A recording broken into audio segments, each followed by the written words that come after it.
আপনাদের জন্য দোয়া ও ভালোবাসা রইল। আলহামদুলিল্লাহ, যখন শুনতে পাই ইতালির মতো কান্ট্রিগুলোতে আমাদের বাড়ির আঙ্কেলেরা এত বড় ব্যবসায়িক এবং বিজনেসম্যান, তখন খুব আনন্দ লাগে।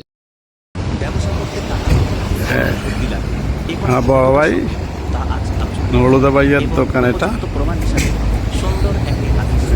এটা ভাইয়ের দোকানের শুরু। এটা হলো রোমের বিয়ে তুস্কুলানাতে,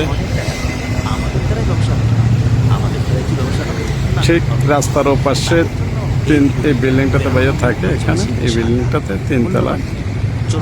আর এটা হলো ভাইয়ার বাসা, দোকান। এই দোকানে ঢুকতেছি। এটা হলো আমার ভাইয়ার দোকান। ব্যবসাকে এত বড় বানাতে কত অন্ধকার রাত দেখতে হয়েছে, দোকানের এত বড় হতে পেরেছে। মালিক বসে রয়েছে। যত বড় ব্যবসায়ী রয়েছে তাদের প্রায় দারিদ্র পরিবার থেকে উঠে আসা। ইতিহাস সাক্ষী আছে, এটা সকালবেলা এইমাত্র দোকান খোলা হয়েছে, এখনো সম্পদটুকু শেষ করে ফেলেছে, অথচ খুব সামান্য টাকা দিয়ে ব্যবসা শুরু করে বড় বড় ধনী ও জমিদার মানুষদের পেছনে ফেলে দিয়েছে। টাকা ছাড়া অথবা সামান্য এই দোকানটাতে এমন কিছু নাই অনেক বড় ব্যবসা যেটা আপনারা খুঁজে পাবেন না। এর জন্য এই দোকানে সততা ও ধৈর্য যে কোনো জিনিস চাইবেন সব এখানে আছে। শুরু করা যায়। একটা মানুষের যা যা দরকার। সুন্দর ভিডিও আপনাদের উপহার দেব ইনশাআল্লাহ। যদি ওই ভিডিওটি দেখতে চান তাহলে অবশ্যই চ্যানেলটি সাবস্ক্রাইব করে পাশে থাকা বেল আইকনে ক্লিক করে অল নোটিফিকেশন করে নিন। মূল্যবান ভিডিও সময় মতো আপলোড হলে আপনার কাছে এটা বড় ভাইয়ার রোম শহরে, যেটা এটা। এছাড়া ভাইয়া আরো অনেক দোকান আছে। এটা হলো রোমে নতুন দোকানটা করছে। সম্পদ ছিল না, যাহা কিছু ছিল মক্কায় ফেলে আসতে হয়েছিল। প্রাণপ্রিয় নবী হযরত মুহাম্মদ এত মাল ভিতরে ঢুকাইছে, একটু জায়গা, এক সামান্যতম জায়গা এটা বাকি রাখে না দোকানে। এমন কোন জায়গা নাই যেখান দিয়ে আর কোনো মাল। তাদের মধ্যে একজন সাহাবী ছিলেন বিখ্যাত ব্যবসায়ী হযরত আব্দুর রহমান বিন আউফ রাদিয়াল্লাহু তাআলা আনহু। তিনি কারো কাছে সম্পদের ভাগ না নিয়ে শুধু জানতে চেয়েছিলেন বাজারটা কোথায়। আসুন বিস্তারিত হাদিসের আলোকে জেনে নিই সম্পূর্ণ ঘটনা। আব্দুর রহমান বিন আউফ রাদিয়াল্লাহু তাআলা আনহু বলেন, আমরা যখন মদিনায় আসি তখন আল্লাহর রাসূল সাল্লাল্লাহু আলাইহি ওয়াসাল্লাম আমার এবং সাআদ বিন রাবি রাদিয়াল্লাহু তাআলা আনহুর মধ্যে ভ্রাতৃত্ব বন্ধন সৃষ্টি করে দেন।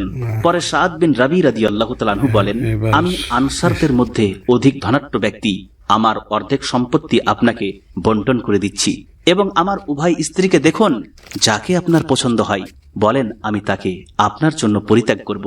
যখন সে ইদ্যত পূরণ করবে তখন আপনি বিবাহ করবেন। আব্দুর রহমান বিন আউফ রাদিয়াল্লাহু তাআলা আনহু বলেছিলেন, এসবের আমার কোনো প্রয়োজন নেই। অন্য হাদিসের মধ্যে রয়েছে তিনি তাদের জন্য দোয়া করেছিলেন যে আল্লাহ আপনার সম্পদে আপনাকে বরং আপনি বলুন ব্যবসা বাণিজ্য করার মতো কোন বাজার আছে কি? তিনি বললেন, কাইনুকার বাজার আছে। পরদিন আব্দুর রহমান বিন আউফ রাদিয়াল্লাহু তাআলা আনহু সে বাজারে গিয়ে পানীয় ও ঘি খরিদ করে নিয়ে আসলেন, ব্যবসা শুরু করলেন। এরপর ক্রমাগত যাওয়া আসা করতে থাকেন। ব্যবসা এইভাবেই চলতে থাকে। কিছুকাল পরে আব্দুর রহমান বিন আউফ রাদিয়াল্লাহু তাআলা আনহুর কাপড়ে বিয়ের হলুদের রঙের চিহ্ন দেখা গেল। করে সাজাইছে, চমৎকার। একটু বিন্দু পরিমাণ জায়গা খালি রাখে না, যা কিছু দেন। তুমি কি বিয়ে করেছো? যেখান দিয়ে একটু খালি আছে, যে কিছু জিনিসপত্র সে কে? তিনি বললেন, জৈনকা আনসারী মহিলা। নবীজি জিজ্ঞেস করলেন, কি পরিমাণ মোহর দিয়েছো? আব্দুর রহমান বিন আউফ রাদিয়াল্লাহু তাআলা আনহু বলেন, খেজুরের বা গুটি পরিমাণ স্বর্ণ। বর্তমানে হিসাব করলে সেই স্বর্ণের পরিমাণ হবে প্রায় 4 থেকে 5 গ্রামের মতো। নবী সাল্লাল্লাহু আলাইহি ওয়াসাল্লাম তাকে বললেন, একটি বকরি দিয়ে হলেও ওলিমা করো। যেটা আপনারা খুঁজে পাবেন। এই দোকানটাতে আসলে সব রয়েছে, যে যা কয়েকটি তুলে ধরলাম। 1 নম্বর, হযরত একটা মানুষের নিত্য প্রয়োজনীয় জিনিস যেগুলা ঘরের প্রকার পরিশ্রম ছাড়া অনেক সম্পদ সবসময় বেশি কমে লাগে, ভাই রূপে গ্রহণ করে অর্ধেক সম্পত্তি দিতে চাইছিলেন। এই সম্পত্তি তার জন্য যথেষ্ট ছিল, তবুও তিনি নেননি। তিনি স্বাধীনভাবে উপার্জন করে জীবনযাপন করতে চেয়েছিলেন। 2 নম্বর, হিজরতের কাকা, আপনাকে অনেক ধন্যবাদ যে আপনি এত সুন্দর করে ভিডিওটা করেছেন। ভিডিওটার মাধ্যমে দেখতে পেরেছি যে কাকার এত সুন্দর মন রয়েছে, মাশাআল্লাহ। আর আপনাদেরকে খুব মিস করি যে কখন আপনাদের সাথে দেখা হয়েছে আর দেখা হয়নি এখন পর্যন্ত। দোয়া রইল আপনাদের জন্য। প্রতিদান চমৎকার দেবেন। করে সাজাইছে পরিশ্রম দোকানটা, না করলে মাশাআল্লাহ। যতটুকু বাবার পেয়েছেন তাও শেষ হয়ে যাবে।